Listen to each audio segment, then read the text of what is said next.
Hello students, welcome to our video tutorial class. We all know that before the vacation we have already completed up to the second chapter of the first unit, that is the sexual reproduction in flowering plant. So today in this video I am starting the third chapter, that is human reproduction. Keep it in your mind, this chapter is very much important for our boards exam as well as who are appearing for the NEET. For them also this chapter is so much important because so many questions are coming from this specific chapter. So let's start the new chapter, human reproduction. So first of all, when we will be starting with the human reproduction, first what we need to know?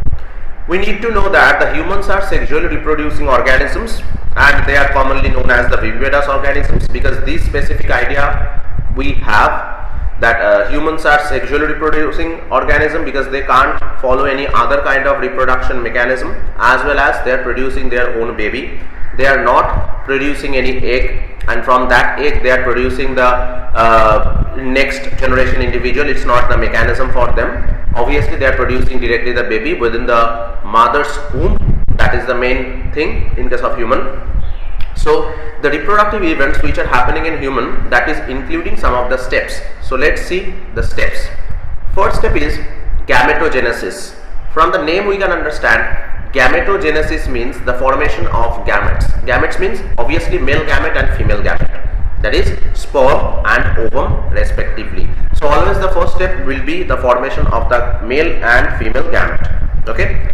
Second step, insemination. That means after formation of male gamete and female gamete within the male and female body respectively, the introduction of the male gamete, that is the sperm, within the female reproductive tract, and that is inseminated, or that will be introduced through the semen, that is a whitish colored fluid, that is the medium for sperm entry, or that is the medium for the movement of the sperm, through which the male gamete, that is the sperm, will be getting transferred from the male individual to female individual's body.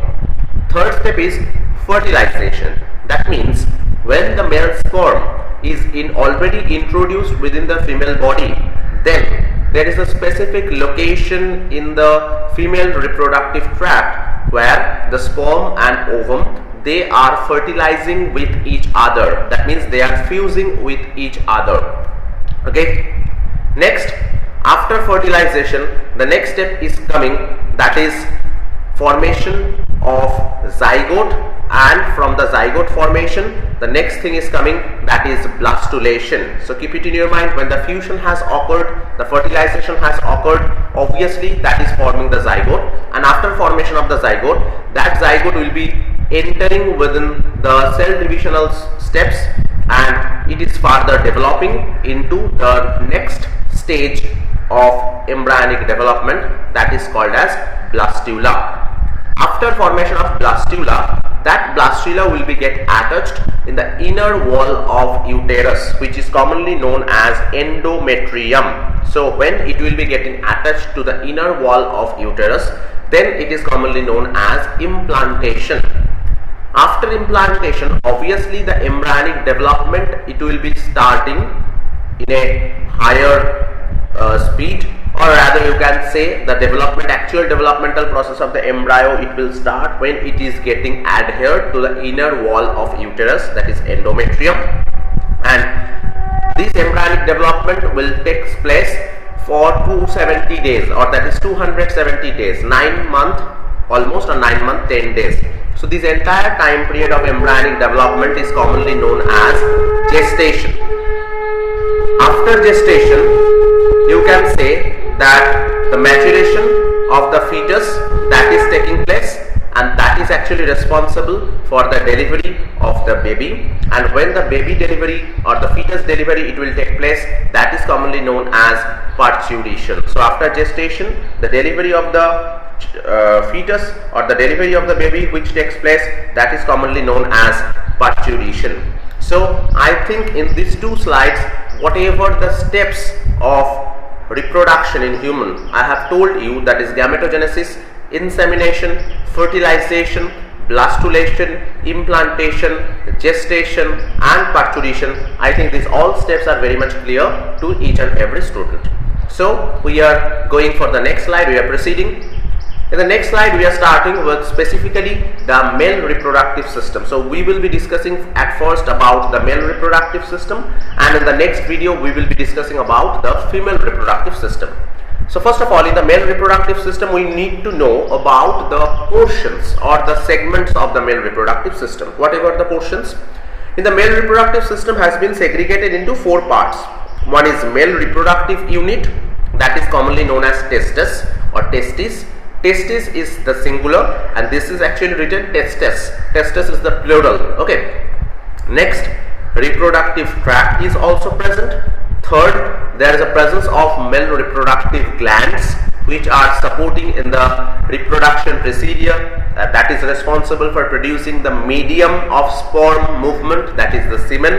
And the last one, that is the male external genitalia, which is commonly known as penis, and that is responsible for introducing the sperm within the female reproductive tract. Now see, in case of reproductive tract, that is segregated into multiple portions, because reproductive tract in case of male, that is a lengthy portion. So whatever the parts can be found in case of reproductive tract, first part, that is the retetestis. Though this retetestis portion is present within the structure of the testis, but from this retetestis portion is actually the reproductive tract structure is starting. So commonly in our books it will be actually written the reproductive tract is starting from epididymis. It's not starting from the retetestis. But if you want to include this retetestis within the reproductive tract, it will not be wrong. So the portions under the reproductive tract will be first one retetestis, second one epididymis, third one that is a vas deferens or ductus deferens, fourth that is the ejaculatory duct, and fifth that is the urethra. So one by one, each and every portion of reproductive tract, what are the male reproductive glands, male external genitalia, what is that and what is their structure, what is the structure of testis, these all points we will be discussing in the next slides. So we are just proceeding for the next slide and we will be starting there about the discussion of the male reproductive unit, that is the testis. So first of all, you can see the overall diagram of the testis. This is the overall structure of the testis.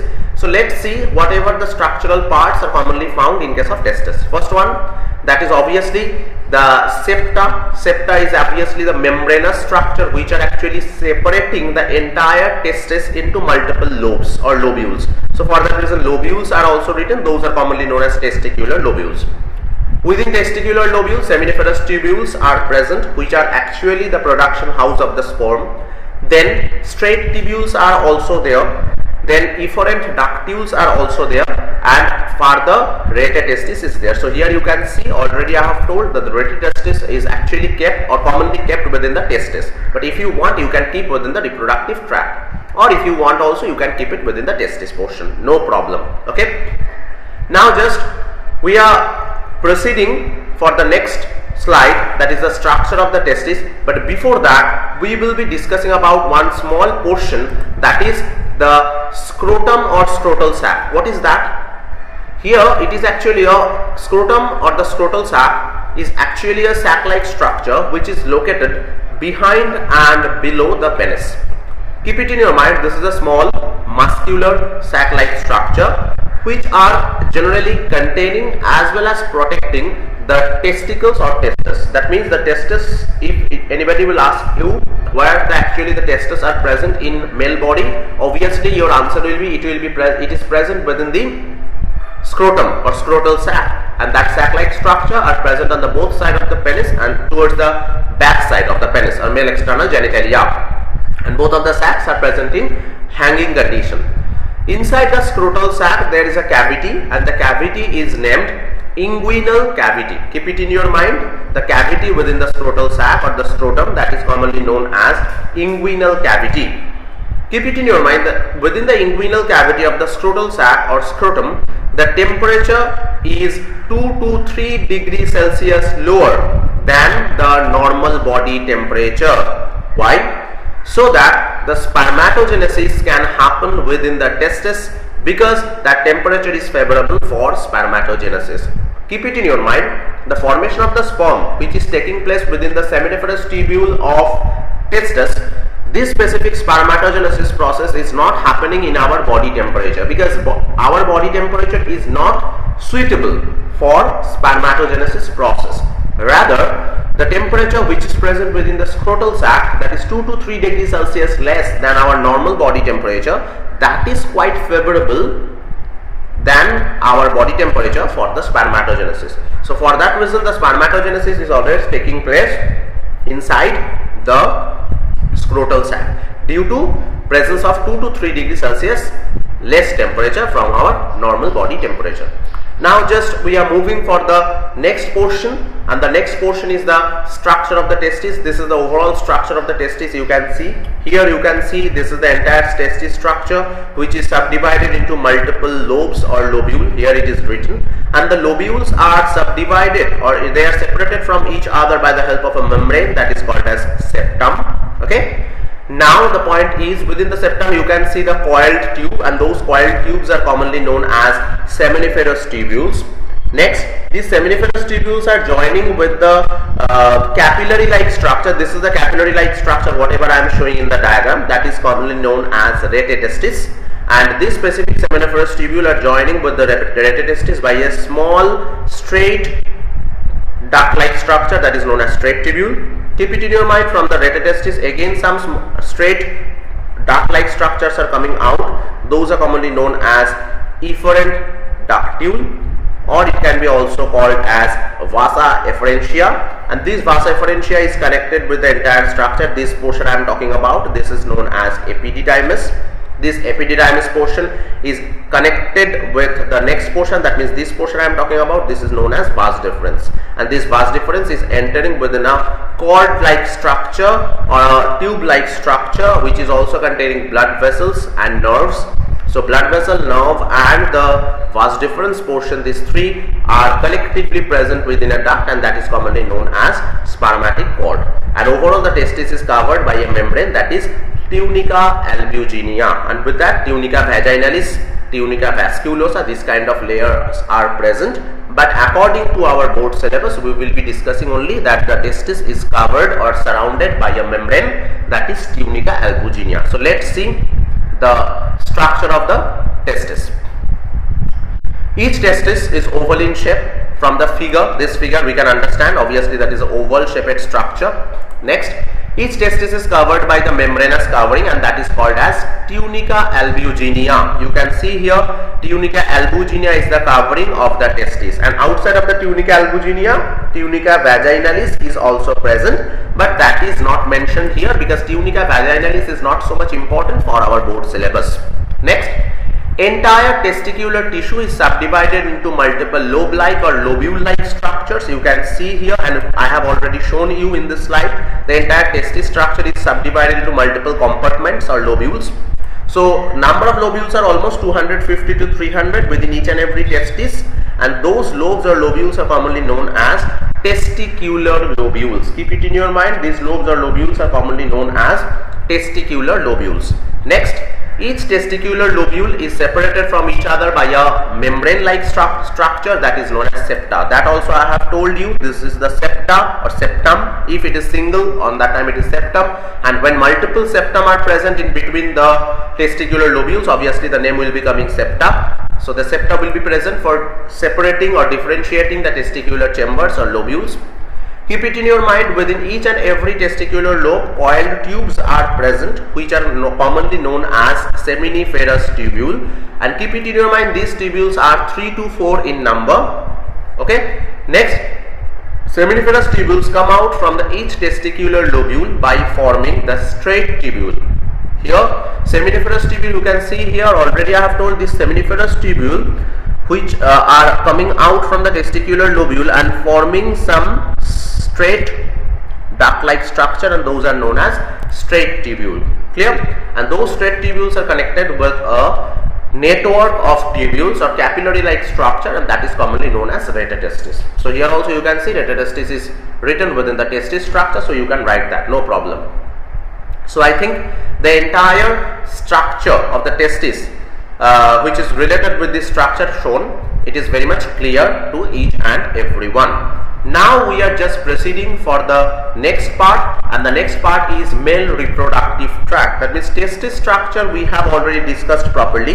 Now we have to know that whatever the duct or whatever the tubes are coming out from this testis and how they have reached up to the urinary bladder or whatever the location. So first of all, reproductive tract is composed of the following parts. Already I have told previously. First one, that is efferent ductule or vasa efferentia, then presence of epididymis, then vas deferens, then there is a presence of vas deferens also. Next, there is a presence of ejaculatory duct, and then there is a presence of urethra. So let's start from this specific slide where the first portion of the reproductive tract it is written, that is efferent ductule or vasa efferentia. What is that? Already I have told that the testis, within the testis up to the rete testis we have discussed. Now after rete testis, if you see this figure, from the rete testis again few straight duct-like structures are coming out, and these duct-like structures which are coming out from rete testis, this is the rete testis, that is a capillary network. So these duct-like structures are commonly known as efferent ductule or vasa efferentia. Okay. And keep it in your mind, by coiling these specific ducts, they are joining with epididymis portion. That means after vasa efferentia, obviously the epididymis portion is coming. So let's start with the epididymis portion. Epididymis portion, I have already told you, this is the entire portion which is the under the epididymis. This entire portion, whatever I am showing in the figure. So epididymis is the next duct portion which leads to vas deferens. Vas deferens is the next portion of the reproductive tract in the male reproductive system, and that ascends to the abdomen and loops over the urinary bladder. That means epididymis is the next duct portion after vasa efferentia, and this epididymis is connected with the vas deferens, and that is going to the abdomen and connected with the urinary bladder. Growth and development of the spermatozoa, that means when the sperms or spermatozoa are produced within this seminiferous tubule and they are coming out through the straight tubule and rete testis into the epididymis region, actually the spermatozoa are staying within the epididymis portion for a few times. Why? For their growth, for their further development. Okay. Next, epididymis is connected with the next coiled duct portion. This portion I am talking about, and this portion is commonly known as vas deferens. So let's start, or vasa differentia also it can be called. This is the next part of the male reproductive system after epididymis. The vas deferens is a long muscular tube that travels from the epididymis portion into the pelvic cavity. Pelvic cavity means the cavity or the portion which is present in our lower abdomen, pelvic region which is called, where the pelvic girdle is actually present, to just behind the bladder.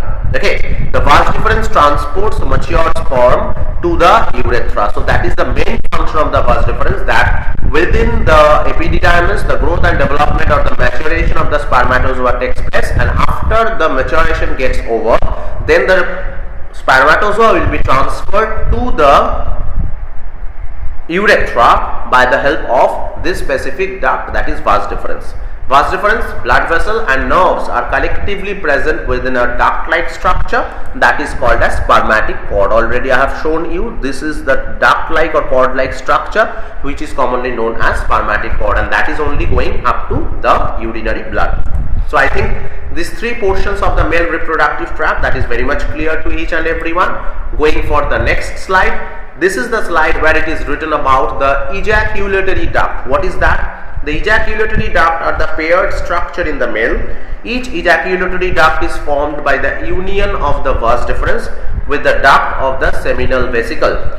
They pass through the prostate and open into urethra. I am trying to show you what is the ejaculatory duct. Suppose this is the entire structure of urinary bladder. Okay. So from the urinary bladder, one duct-like structure is coming out. So the duct-like structure which is coming out from the urinary bladder and joining with the urethra, that specific duct-like structure is commonly known as ejaculatory duct. It is shown here also. This is the actual portion of the ejaculatory duct which is actually coming out from the urinary bladder. And one more thing, actually in the ejaculatory duct only it is actually formed due to union of the vas deferens, because vas deferens are getting united in this region only, as well as the seminal vesicle is also united with this ejaculatory duct for releasing its secretion. It means seminal vesicles secretion.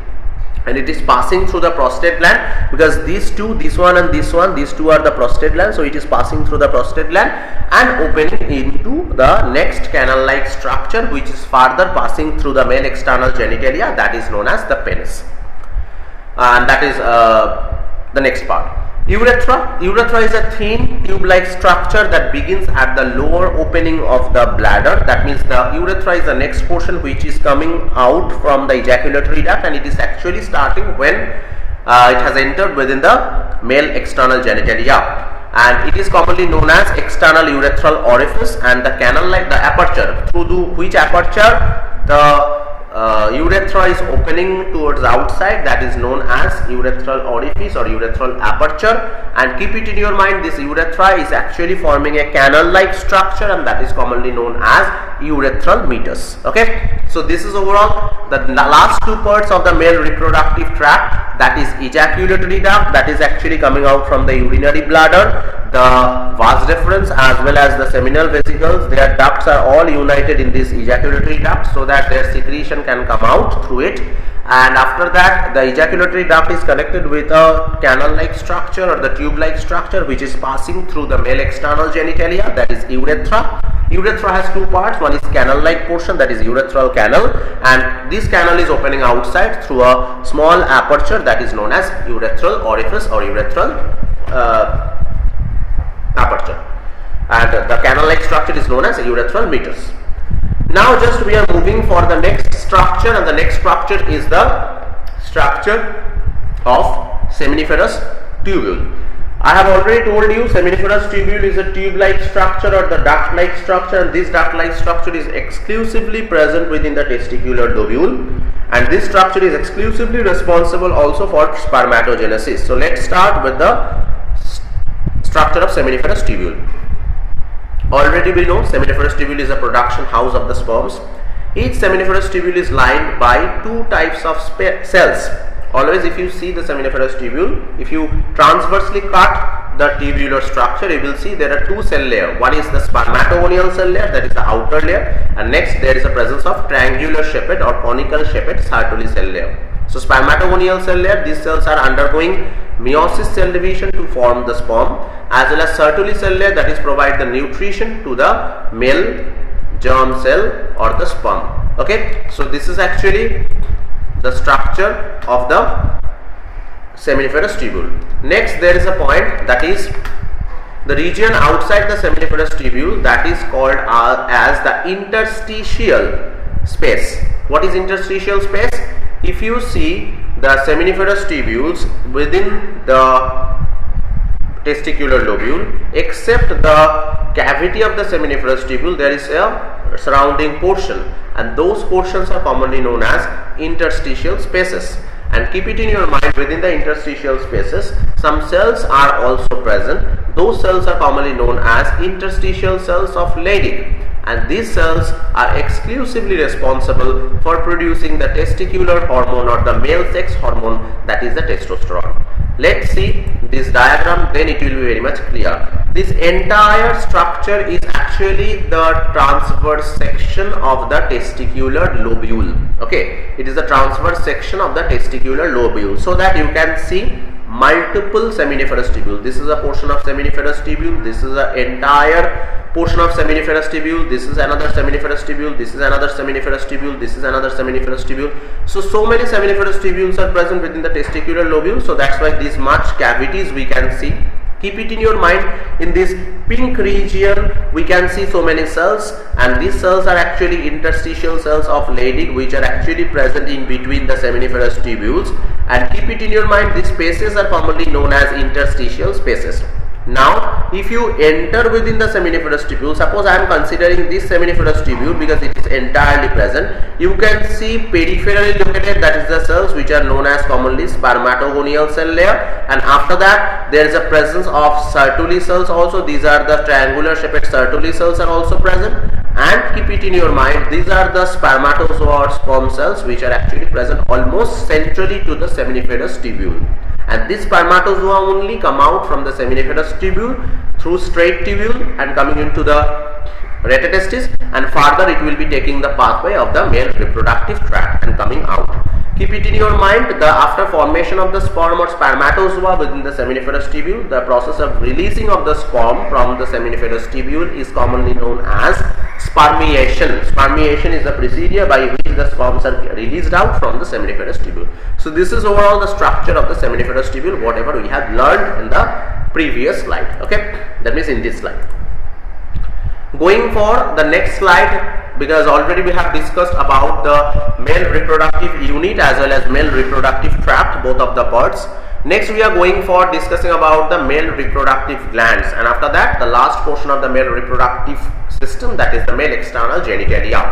So let's start with the male reproductive glands. Here you can see the male reproductive gland or accessory reproductive gland is mainly composed of three kind of glands. One is seminal vesicle, second one is prostate gland, and third one is bulbourethral gland. Here, keep it in your mind, the secretion of these all glands constitute the seminal plasma or the whitish colored milky fluid, that is semen, which is rich in fructose, calcium and certain enzymes, and it is acting as the medium for sperm or spermatozoa transport through the male reproductive tract, as well as after entering within the female reproductive tract also. This semen will only help to transport the sperm up to its destination, that means up to the ovum. Now we are just going for discussing about each and every male reproductive gland. First one, that is the seminal vesicle. In the seminal vesicle we can see that seminal vesicle is secreting the fluid that is constituting almost 60 to 70% of the entire volume of semen. Keep it in your mind, seminal vesicle is releasing the fluid which is alkaline in nature. Another most important point is seminal vesicle secreted chemical substance that is containing fructose and ascorbic acid, which are providing the nutrition to the sperm. And location of the seminal vesicle, if it will be asked, these are leaf-shaped glands, and these are actually present at the back side of the urinary bladder. That means towards the vertebral column it is present. It is not present at the front of the urinary bladder, and these are leaf-shaped. And keep it in your mind, these glands are opening into the ejaculatory duct. Okay, so here in this specific figure you can see these are the leaf-shaped glands. This gland and this gland I am talking about, this one and this one, these are commonly leaf-shaped gland and present at the back side of the bladder, and these are the seminal vesicles, and which are secreting their chemical within the ejaculatory duct. Okay, next, prostate gland. What is about this gland? Prostate gland is secreting remaining 20 to 30% of the total volume of the semen.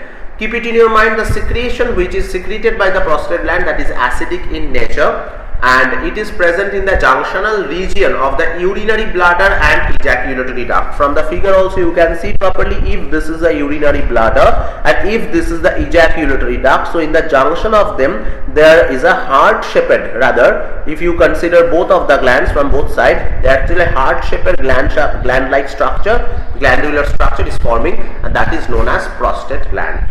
Okay, next, after prostate gland there is another gland is also present, which is also another accessory gland, and that is known as Cowper's gland or bulbourethral gland. Keep it in your mind, this is a mucus secreting gland, and that is acting as a lubricant for the sperm movement. Alkaline fluid secreted by this specific gland, and it is neutralizing the acidic medium within the male reproductive tract, specifically within the urethra, as well as it is also neutralizing the acidic medium within the female reproductive tract when the sperms are moving or going towards their destination, that means up to ovum. So here you can see the small two glands, very small, these two glands which are present just below the prostate gland. These two are known as the Cowper's gland or bulbourethral gland, and they are secreting the alkaline fluid, and they are actually acting as a, their secretion is acting as a lubricant, and they are also secreting the mucus all.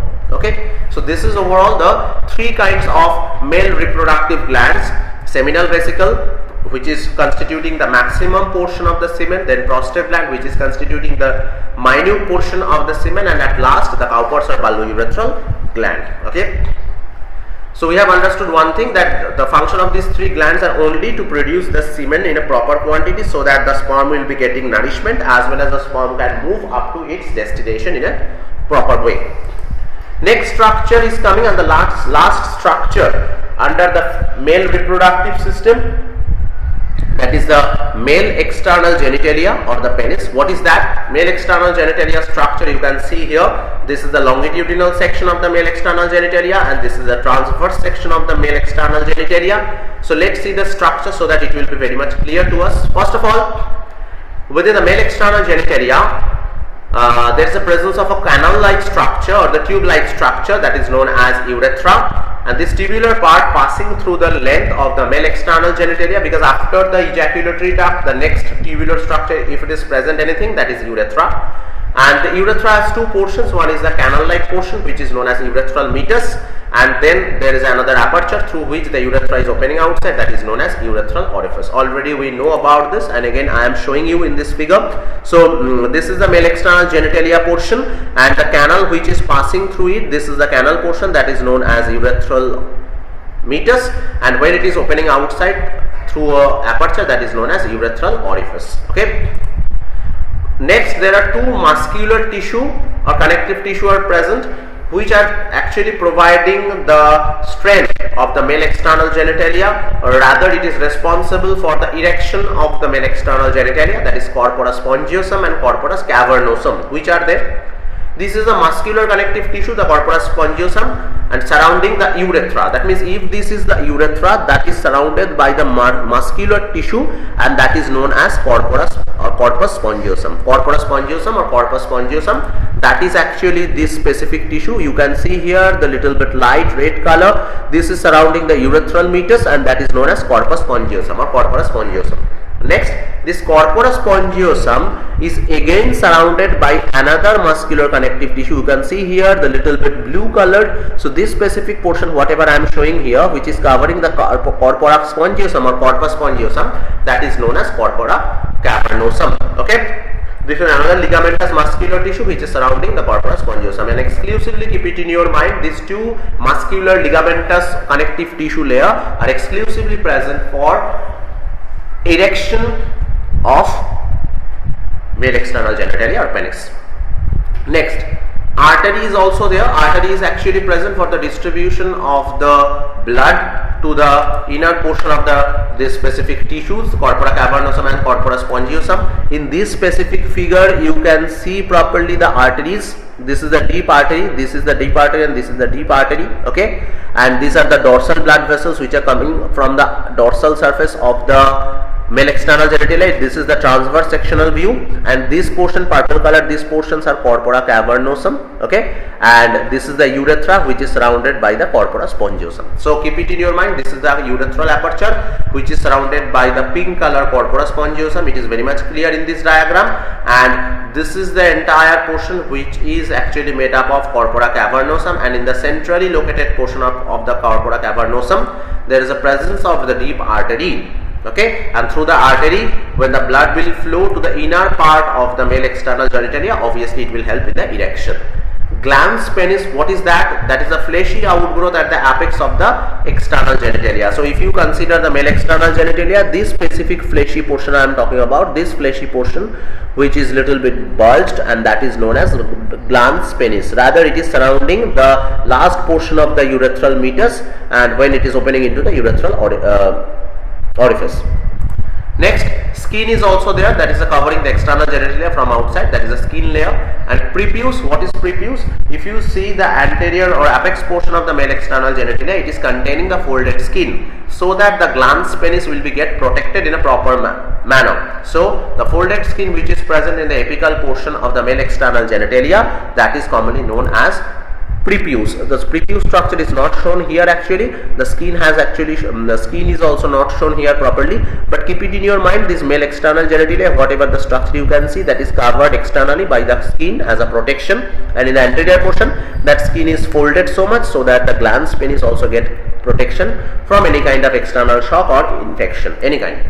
So this is overall the structure of the male external genitalia. I think the male external genitalia structure, male external genitalia structure, and whatever the structural parts are present, I think it is very much clear to each and every one.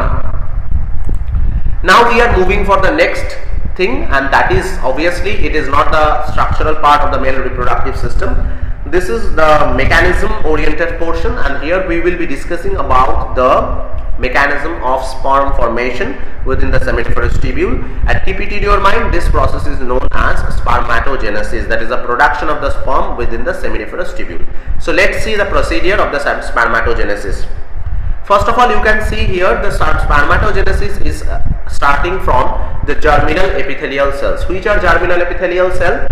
The peripheral cells which are present in the seminiferous tubule. That means if anybody asks you whatever the outer layer or outer covering membrane of the seminiferous tubule, obviously our answer will be coming germinal epithelial cells, because these germinal epithelial cells are only the outermost layer or the covering layer of the each and every seminiferous tubule. So these germinal epithelial cells, they will be dividing mitotically, because the mitosis cell division takes place, and by mitosis cell division they will be producing type A spermatogonial cells. Keep it in your mind, after mitosis cell division that will be producing type A spermatogonial cells. These type A spermatogonial cells will be again proceeding through the another mitotic division, and it will be forming the type B spermatogonial cells. So first of all, the spermatogenesis process is starting from the outer membrane of the seminiferous tubule, that is germinal epithelial cells. Those cells are dividing mitotically to produce the type A spermatogonial cells, and next those type A spermatogonial cells are further again dividing to form the type B spermatogonial cells. Type B spermatogonial cells, up to formation of this is entirely coming within the multiplication phase, because we can understand from single germinal epithelial cells so many type B spermatogonial cells are taking birth. Actually 4 spermatogonial cells are taking birth from a single germinal epithelial cells. That means the number of cells are getting 4 times. So that's why this is commonly known as multiplication phase. Next, type B spermatogonial cell is entering within the growth phase, where due to presence of some growth factors within the spermatogonial cell, only their size is getting bulged, and that is known as growth phase. In this phase, what is happening? The type B spermatogonial cells will be getting converted into primary spermatocyte cells. And keep it in your mind, the growth is happening in this phase, that's why the phase name has been given growth phase. Now, primary spermatocyte which has been produced, that will be entering within the next cell division, but that cell division is not mitosis, rather it is the meiosis, because the chromosome number of the primary spermatocyte, it will be getting half now. So the primary spermatocyte, it is obviously up to primary spermatocyte, keep it in your mind, the number of chromosome is present 12, but just the primary spermatocyte will enter within the meiosis 1 cell division. Automatically it will be producing the secondary spermatocyte cells, and these cells are exclusively containing haploid number of chromosome or n number of chromosome. This haploid number of chromosome containing secondary spermatocyte will be again entering to the next phase of the meiosis, that is the meiosis 2. And just it will be passing through the meiosis 2, it will be forming the next phase, that is the spermatid. Keep it in your mind, spermatid is also a haploid number of chromosome containing cell, or rather it can be told as the precursor of the spermatozoa, because after spermatid formation, when it has been done, after that there is one step is present, or the one mechanism is present, that is known as spermiogenesis. Up to spermatid formation you can consider it as a spermatogenesis, but after spermatid formation the next mechanism which is taking place, that is the spermiogenesis. Why? Because in the spermatic structure, spermatid is a round shaped structure, within that the nucleus is also round, no such kind of sperm like or spermatozoa like structure found in case of spermatid, but the modification of the spermatid into spermatozoa, how it is happening, that is actually happening by the help of the process, that is spermiogenesis. So the last step, that is the spermiogenesis and forming the mature spermatozoa. Okay, so this entire 3 steps starting from the primary spermatocyte, that is under the maturation phase, because the maturation or the formation of the spermatozoa is taking place. What is spermiogenesis and what is happening in the spermiogenesis, that we will be discussing in the next slide. But before going to the next slide, here I want to say that there are 3 phases within the spermatogenesis: multiplication phase, growth phase and maturation phase, and these are the steps. Please keep it in your mind, these steps in a sequential manner, and try to represent this mechanism also in the exam like this flowchart manner, so that it will be very much lucrative. Okay, so now we are going for the next slide. In the next slide, it is actually shown properly the spermatogenesis process by showing the number of chromosomes. This is the primary germ cell or the germinal epithelial cell, which is dividing by mitosis cell division and forming 2 type A spermatogonial cells. Then type A spermatogonial cells are dividing again to 4 spermatogonial cells. Those are type B spermatogonial cells. Those are all diploid number of chromosome containing. Suppose from any of the type B spermatogonial cell, the primary spermatocyte is taking birth just by increasing their size. That's why it is under the growth phase. Now the primary spermatocyte will be entering within the first maturation division, that is the meiosis 1, to form haploid number of chromosome containing secondary spermatocyte. These secondary spermatocytes are entering again within the second maturation division or the secondary maturation division or the meiosis 2 and forming the 4 spermatids, and these spermatids will be entering within the spermiogenesis process and they will be developing, they will be just changing, converting their structure into mature sperm. So this is overall the spermatogenesis process, whatever I have told in the previous slide. In the previous slide only I have written the name. Here the numbers of the chromosomes are also mentioned. And how they are happening, this is actually the figure. This is our germinal epithelial cell layer. From there the spermatogonial cells, okay, and from the spermatogonial cell primary spermatocytes have came, then secondary spermatocytes have been produced. These are the spermatids, and these spermatids have produced this flagella containing tadpole shaped spermatozoa or sperm. So this is actually the figure how it is happening within the seminiferous tubule. The small portion of the seminiferous tubule has been shown here. So this is overall completed. Next we are going for the spermiogenesis. What is about the spermiogenesis? This is actually the process of the spermiogenesis. Here you can see this is the spermatid structure, how this spermatid is getting developed into the tadpole shaped spermatozoa, that is actually shown here. So keep it in your mind, this spermatid is initially rounded shaped, the nucleus is also rounded. So the change of various cell organelles, change in the shape of the spermatid, all are coming, and afterwards approximately after 24 days this sperm structure is producing. Okay, so let's see whatever the changes are coming.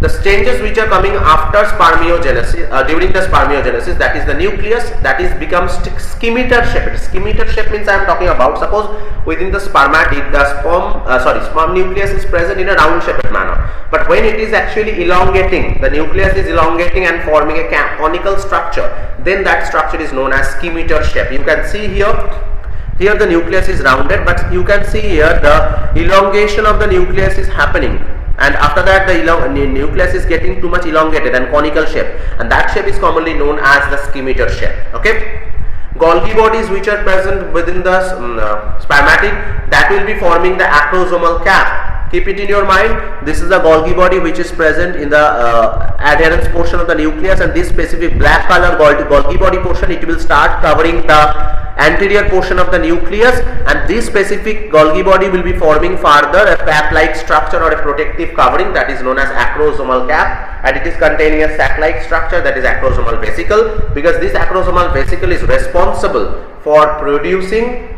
the enzymes which are responsible for rupturing the layers surrounding the ovum. Okay, mitochondria which is present within the spermatid, mitochondria is actually further producing the nebenkern. Nebenkern is actually a sheath which is protecting the axoneme, rather the central axis of the sperm, and this specific nebenkern is exclusively containing so many mitochondria, and they are protective covering of the central axis, as well as it is also providing the energy during the sperm movement. Next, cytoplasm. Cytoplasm is actually the cytoplasmic portion which is present within the spermatid, that will be producing another layer that is commonly known as manchitti, and this manchitti layer will be surrounding the nuclear portion, and entirely in the head portion the nuclear portion is entirely surrounded by the manchitti, as well as in the middle piece portion also the nebenkern is surrounded by the help of manchitti. These specific structures where they are actually present, that I will be showing in the next slide in the structure of the sperm. Centriole will be present in the spermatid, and those centrioles are actually coming towards the downward. This is the centriole, and this centriole, why it is come downward, so that it will be producing this flagellum, the tail like structure, and which will be giving the tadpole shape to the sperm. So this is overall the changes present or happening within the during the spermiogenesis process. Okay, and after getting this spermiogenesis process over, automatically what will happen? The sperm will be coming out from that seminiferous tubule, and that process is already called as, or I have told the name, that is spermiation. Now we are going for the structure of the sperm. This is the structure of the sperm. Keep it in your mind, the sperm is subdivided into three portions. One is head, second one middle piece, and another one is tail. Sometimes neck portion also can be included, but mainly three portions: head, middle piece and tail. Now let's see whatever the portions are present within the head. At the apical portion of the head, there is a presence of acrosomal vesicle. This is the acrosomal vesicle which is produced from the Golgi body, and this acrosomal vesicle is containing so many hydrolytic enzymes, so that those enzymes can perforate the outer coverings of the ovum, okay, during the fertilization process. After that, there is a conical shaped nucleus, that is the scimitar shaped nucleus present. Just below the nucleus, there are two types of centrioles are present, and one is proximal centriole, another one is distal centriole. Out of these two centrioles, the distal centriole is responsible for producing the axis. This is the axis I am showing you in the figure. This is the axis that is commonly known as axonym. This axonym or the central axis is produced by the distal centriole. Keep it in your mind. And keep it in your mind, in the middle piece region, this central axis or the axonym is surrounded by a membrane, and this membrane is present in a zigzag manner, and this membrane, whatever I am showing in the figure, that is commonly known as mitochondrial membrane, or it is biologically it is known as Nebenкern. Another most important point is that the cytoplasmic portion which was present within the spermatid, that cytoplasmic portion is now present surrounding this nucleus portion as well as surrounding this Nebenкern portion. So this is the pink color portion, that is the cytoplasm, and keep it in your mind, the cytoplasmic portion name we have given, that is Manchete. And after that, there is a filamentous sheath is present just covering the central axis, which is also present within the tail or flagellum. So this is the flagellum portion, that is the last part of the sperm, and that is helping in the sperm motility. Just see the structure. The head contains the nucleus and the enzyme filled acrosome. Acrosomal enzymes allow the sperm to penetrate the egg's barriers, or that is the egg's covering. The neck encloses a centriole. The centriole will fuse with the second centriole contributed by the egg. Obviously there are normally within one cell one centriole will be present, but your question can come, why the two centrioles have come here?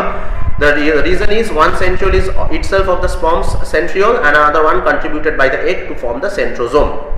Mid piece or middle piece is packed with the mitochondria, that is commonly known as Nebenкern, which produces ATP, which is necessary for the movement of the sperm. And the tail has a flagellum that acts as a propeller. Okay, and another one more thing here, it is not mentioned, that is the cytoplasmic part, which is covering the head portion, middle piece portion and tail portion entirely, and that is commonly known as Manchete. Clear? Now we have actually reached to the last portion of the male reproductive system, that is hormonal regulation in the male reproductive system. So let's see about the hormonal regulation.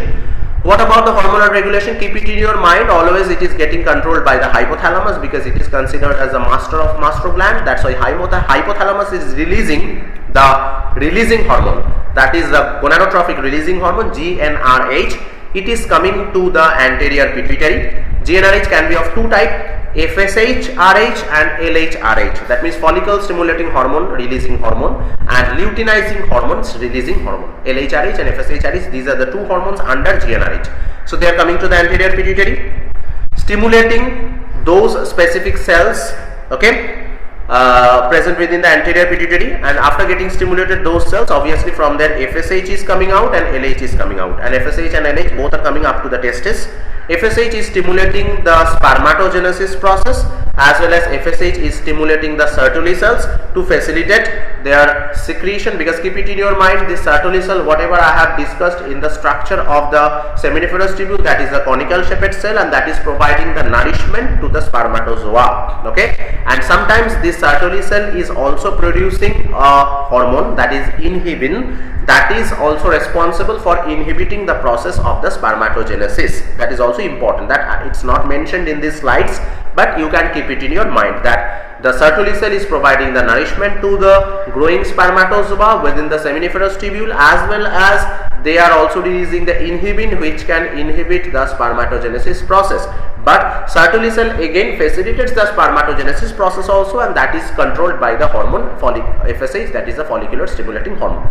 Next, LH also, which has come from the anterior pituitary, which is also called as ICSH, that is interstitial cell stimulating hormone, because it is released from the Leydig cell, that is still stimulating really the Leydig cells, so that from the Leydig cell the testosterone hormone can release. Okay, now here it is actually shown that anterior pituitary, from there when the FSH and LH both are coming out, that means the anterior pituitary has got stimulated by the GnRH. So obviously these two green color arrows, we can consider them as a positive feedback control or positive feedback mechanism. But when the huge quantity of testosterone has been produced and they have come to the blood, as well as when the Sertoli cell has produced so much amount of inhibin, because inhibin is written here, whatever just I have told, so automatically this inhibin will be working on the anterior pituitary, as well as testosterone will be working on anterior pituitary and hypothalamus, so that further the gonadotrophic releasing hormone as well as FSH and LH from the anterior pituitary, it will not release, because FSH and LH, whatever the functions are performed by them, already those have been done. So when those processes or those mechanisms have been already completed, now there is no necessary to release of the FSH and LH further from the anterior pituitary, as well as there is no need of release of the FSHRH and LHRH from the hypothalamus. So for that reason, the negative feedback control mechanism is stopping or inhibiting the secretion of FSH and LH from the anterior pituitary, and also inhibiting the secretion of GnRH from the hypothalamus. So these red arrows will be actually considering the negative feedback control. Clear? So another more important thing is that here also one green arrow is given, what is actually showing that Leydig cells which are secreting the testosterone, which is the male sex hormone, that is also controlling the Sertoli cells for spermatogenesis process. Okay, so this is entirely the hormonal control or feedback mechanism control within the male reproductive system. So up to this slide we have completed, and up to this slide when we have completed, the entire male reproductive system is completed. So I think you have understood each and every portion of the male reproductive system, and I think you have enjoyed this entire video a lot. Maybe this video is little bit lengthy, but entire male reproductive system has to be finished in one video. That's why I have completed this video by taking extra time also. So you will be just studying one by one slide in a proper manner, and information has to be kept properly, because these informations are very much necessary, and each and every informations are very much important. So thank you everyone for listening. Okay, thank you.